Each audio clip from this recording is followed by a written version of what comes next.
Hello everybody, I hope you all are doing well. My name is William. Welcome back to ACC. Today we're going to be taking the Lexus RCF GT3 around Nurburgring. I have a setup for you that I will kind of talk you through at the end of it here. As always, if you do like these videos, giving the video a like does help me out a ton. Subscribing if you want to see more content, but above all else, sharing this stuff with your friends, family, buddies that you race with, whatever, does help out a ton. Getting this out to new people is always welcome. You want to share it with your grandma, something, help her, hook her up with a nice setup for ACC, help her get that lap time down. It's greatly appreciated. So I hope you all do enjoy the video, and let's go ahead and get into it.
Alright, that was a lap around the Nurburgring in the Lexus RCF GT3.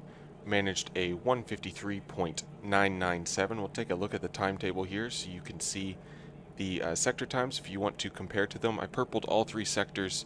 I had made a setup change prior to this run and wound up being that extra little bit I was looking for, so pretty happy with it. Not the cleanest lap, but a really good lap for me personally. I do think there's a little bit more in it, but honestly not a ton for me, so interested to see what you guys managed to do with the setup, and we'll go ahead and get on into it right now. As always, I started with the aggressive preset, and then I wound up with this. For the tires page where we're going to start out here, the most important thing here is your tire pressures. You're wanting to keep it around 27.5 to about 27.8 PSI when the tires are hot and up to pressure after a couple of laps. That's the range you want to try and keep it in. I generally just try not to go above 28 PSI. Make sure they don't really stay above that pressure too long, and don't drop below a little bit under 27.5, and don't stay there for too long either. It is a balancing act, and you do kind of have to stay on top of these depending on what your track conditions are. That's very important, so pay attention to those. A couple adjustments you can make here if you want a little bit more rotation from the rear, especially on corner exit. You could lower the rear toe, get it closer to 0.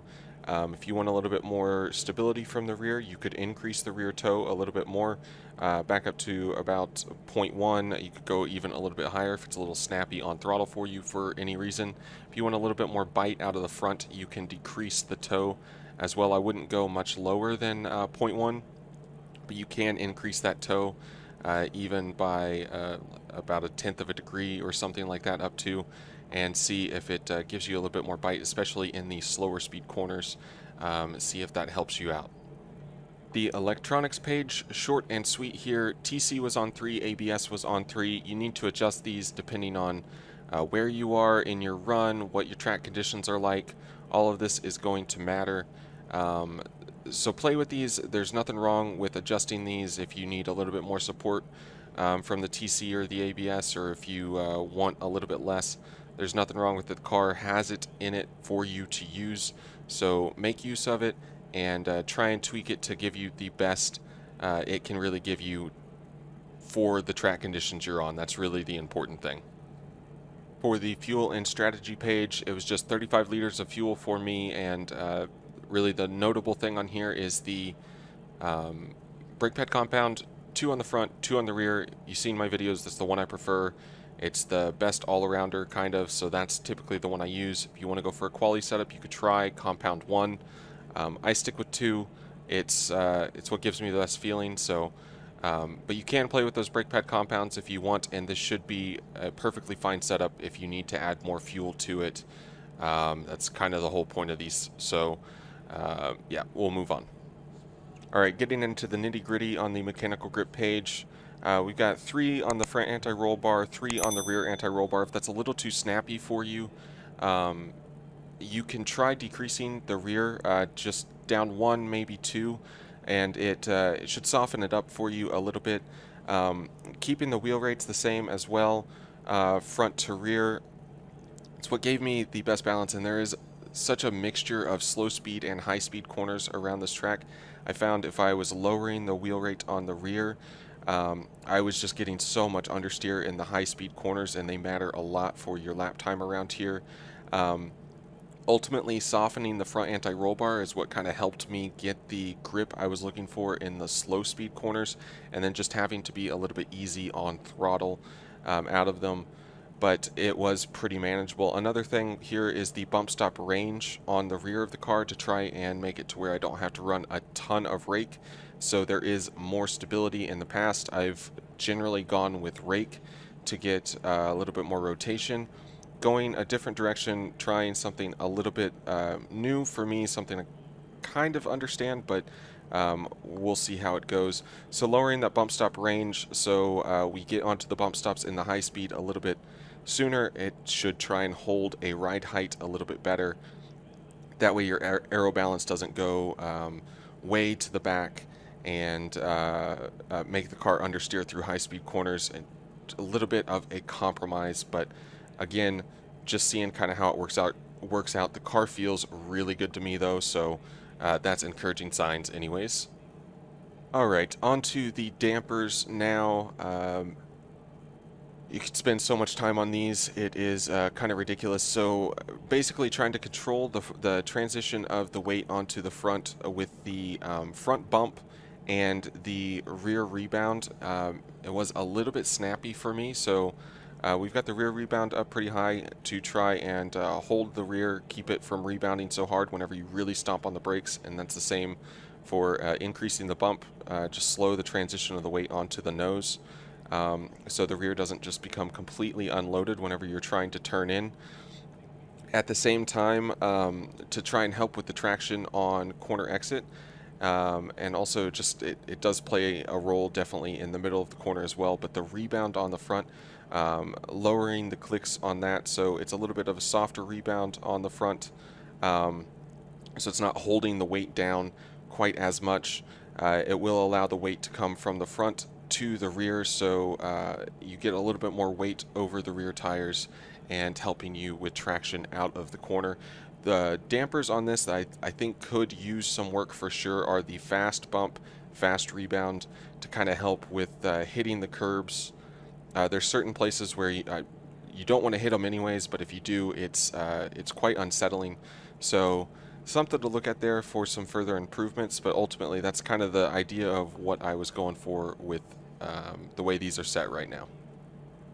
Alright, last but not least, the Aero page here. Lowered the front ride height down to about 53 millimeters, put a little bit more of the Aero on the front side of the car, and then the rear wing on 13, rear ride height on 82 millimeters.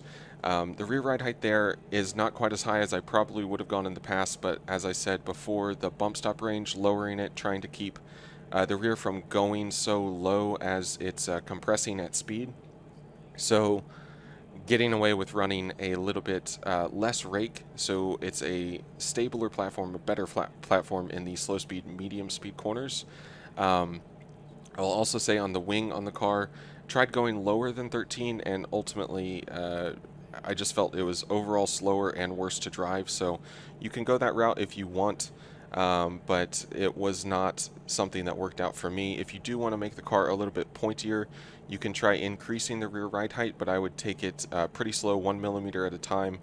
Um, it's pretty drastic how big of a change it does make. So if you want it to oversteer a little bit more, or maybe you think it understeers too much, go up a little bit on rear ride height. If you want to make the car a little bit more secure, where I would actually start is adding rear wing, but you can try lowering the rear ride height as well. Alternatively, if you want to leave the rear of the car alone, you can increase the front ride height up. Once again, pretty sensitive, a millimeter, 2 millimeters, you're going to notice a difference. So if you want to make the car understeer a little bit more, go that route. I wouldn't go any lower on the front, especially with the last chicane. It does get pretty brutal there if you've got the car sitting too low. So anyways, guys, I hope you all do enjoy the setup. As always, let me know how you get on with it in the comments below. If you do like it, give the video a like. It does help out a ton. And what helps out the most, honestly, is just sharing this with your friends, with your buddies, spreading the word about the channel, all of that good stuff. Helps me out a ton. I really do appreciate it. So until next time, bye-bye.